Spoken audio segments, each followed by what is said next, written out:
Good morning, Vietnam. So in the movie Troy, uh,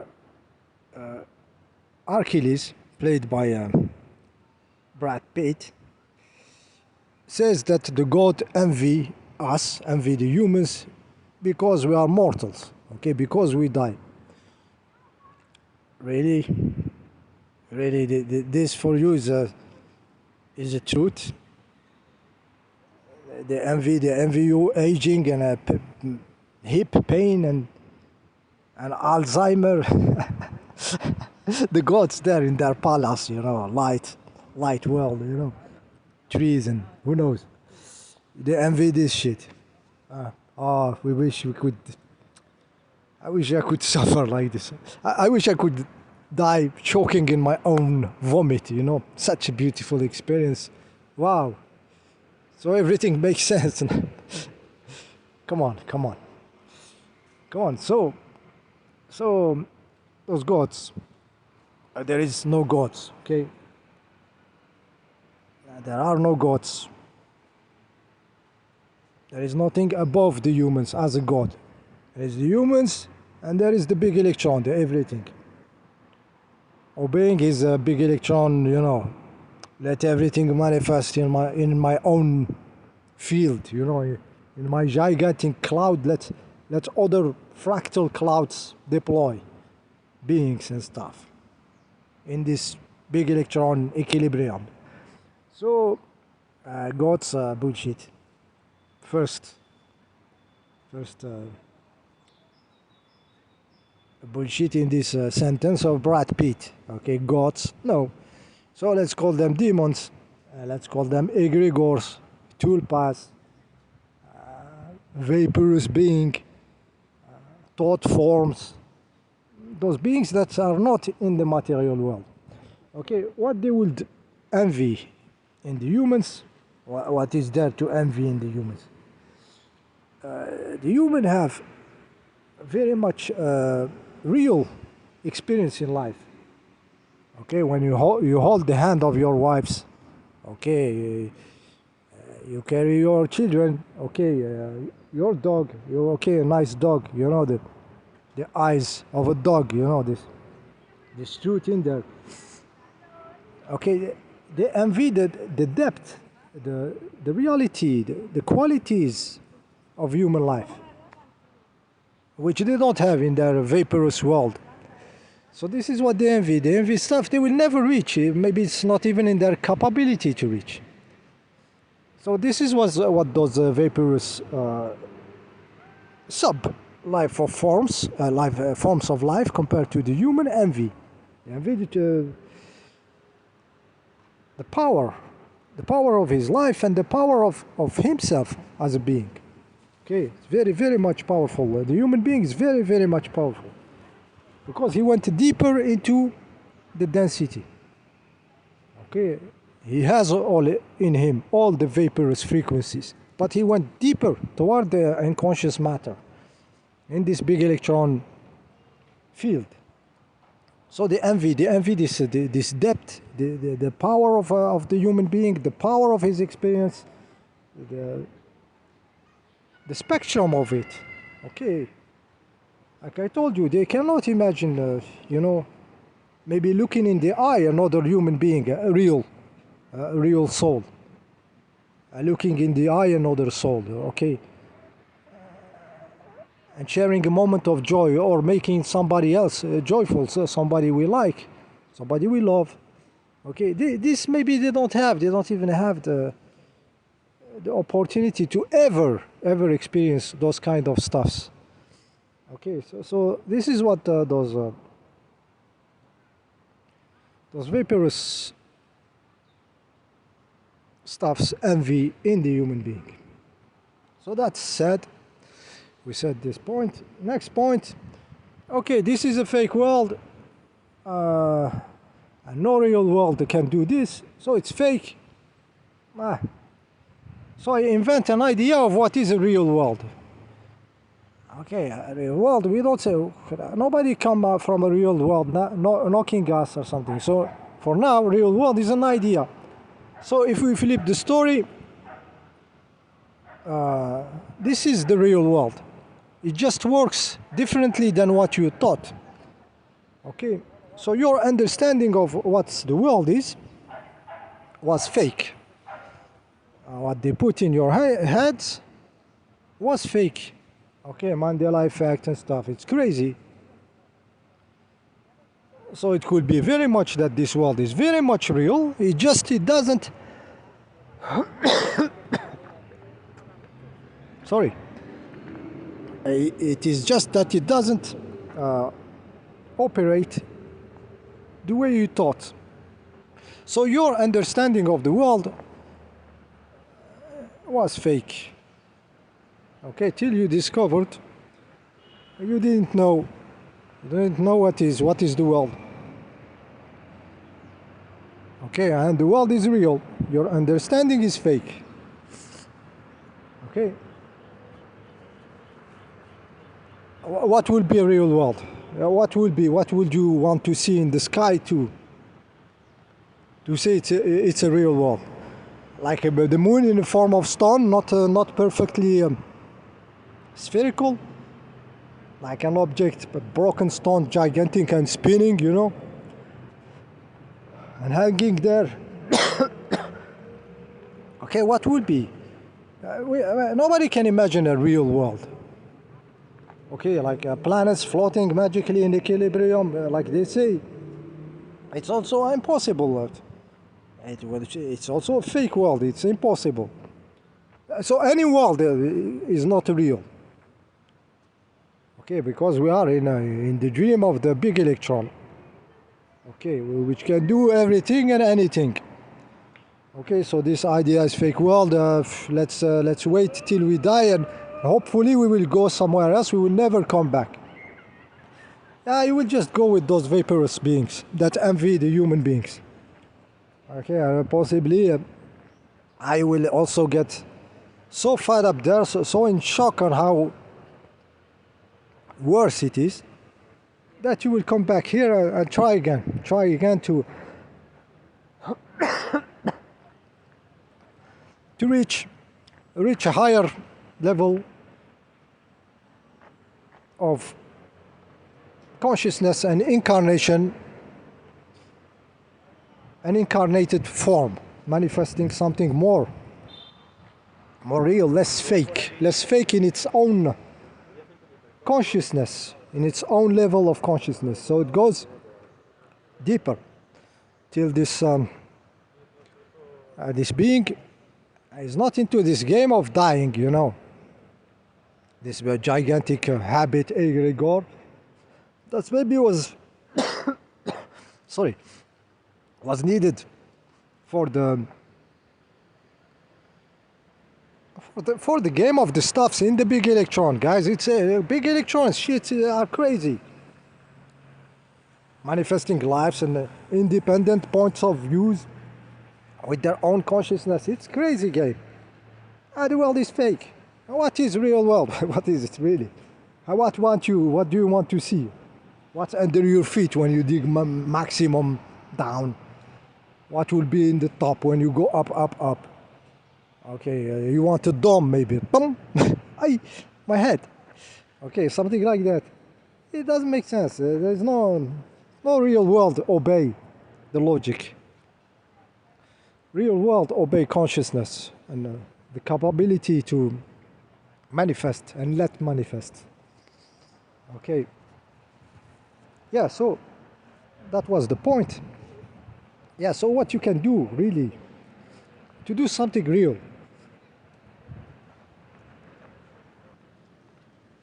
Yeah, I take this picture on the screen, which is Excalibur in the stone. Okay, put in the stone, and I will say it's also an inverted story, and this sword is not to be pulled out of the rock, it's to be pushed deeper in the rock. I just use it, guys. I'm just making this shit up. Nobody wrote this story for this. For me, I'm using it. The sword being the consciousness of the point of view, and the rock being the unconscious of the matter, or the manifested form of you, which you have to contact and to fuse with. And this is what to bring reality. Reality is something, a more real world appears with a more real being, more conscious. Okay, so contrary to all the bullshit that the human did, we keep our consciousness in the body, in the vertical level. We keep this sword inside and we pull it there and we keep it there. In the verticality, out of the time is in the horizontal level. So when you are into those states of consciousness, by definition, your egos that are in the horizontal level, what you did 5 years, 10 years ago, all this story or this informational weight that you carry with you, doesn't explore with you the verticality. The verticality, you go naked. There is no ego of you that will help you to get this sword deeper there and staying there, and you staying on that level of verticality. There is no ego that is helpful there. Yes, no ego will help you in this stuff. And the more you go deeper and stuff start to deploy, those egos, those Ostermans, old version of Dr. Manhattan when he was still into his past, okay, those Ostermans start to come alive again and try to take advantage of this new structure of you, new structure of your consciousness and manifestation, point of view and point of experience. As long as you keep this vertical position, stuff start to change, and you have those egos coming back, trying to take advantage, to revive themselves. Okay, use this power that you gain, and they imagine they could use it in the past. Okay, the Ostermans start to play their. They are vaporous beings, actually. They are like those gods. Okay, between brackets, those vaporous shit. Your egos, your Ostermans are acting the same as those envious gods, between brackets, envious, vaporous. Okay, so you don't go with the ego. You let go of what you have been, 10 years, 20 years, whatever. As a child, your traumas. Yeah, if you are really in the verticality, you have to garbage all this in those moments between bracket out of time, where you are there. It's there where the mental can stop. We can operate without the thinking. We can contact the energy of the everything, the underlying field, the stuff of the big electron. And we start to feel that life could be something totally different. A form which is conscious and, you know, out of this mechanics of the all atavism, instincts, all this animalistic stuff that you still carry with you. You feel they're non-existent at a certain moment. Other stuffs appears. Other frequencies that you can be in, which are not thoughts, and not emotionality, and not rehearsing old Osterman's stuffs. Okay, also in this verticality, there is no what's going to happen tomorrow. You cannot be in this verticality and being caught with this world, which always put you in expecting little problems in the tomorrow. Okay, with the help of all the other minions, NPCs. Okay, creating stress in any possible way they can. When everything is very much okay, it's there where the demons in them create stress, to never let somebody be in the fucking verticality, in the Excalibur verticality. Okay? There in its rock. Okay, solidly there. Everything since you are a child didn't let you have the opportunity to have these moments. Okay, so you have to take them if you want to discover real stuffs and do something different from all this humanity. What it did since ever. Okay.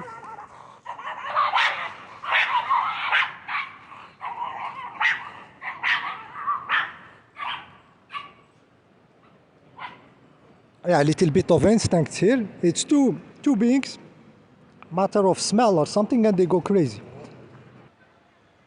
See how those dogs, their world, the limitation of their world. Okay, they are measuring. It's my space. It's my smell here. Maybe he peed there. I think he's stronger than me. I think it's animalistic, you know. And all this, it's gonna another form of life will be free from this, free from false powers, guys, false powers relying on the outside. Okay, occultism, controlling the others, sucking the energy of the others, even trying to convince the others now is kind of sucking energy. It's kind of etheric sucking of the energies. If the level of those around, their opinions and stuff matters for me, that means that I'm still like those. It's an Osterman shit, or like those dogs, okay? Yeah, something animalistic. This being is very, very much powerful by his own light, his own internal sun. Okay, you know they do sun gazing of the sun outside. In this moment of verticality, you are sun gazing your internal black sun, dark sun, which is even shapeless because it's you and you are in it. Kind of the big electron fractal, you know, position of consciousness, but very much for your own, not for, yeah, it's really for you to be as one being, just one. So you will sun gaze this this darkness of you, shapeless, and stay there in the verticality. And it's there where stuffs start to be manifest in you and what you are and what is your form. And it has nothing to do with anything rational that you are looking for, rationality. Bye there. The same which I spoke in the beginning. You abandon, even this you abandon. Okay, you let it. You become really like this universe. Okay, like this big electron. Everything can happen. Limitations start to fall and everything. This is the crazy adventure. Guys, it's not for everybody. It's for really the people who are adventurous, who tried everything, or who are still in thirst to see something different, to be something different, to be in a different way. Okay, guys, so this was the video Excalibur. Okay, the sword and the rock, and them being one. See you in the next video.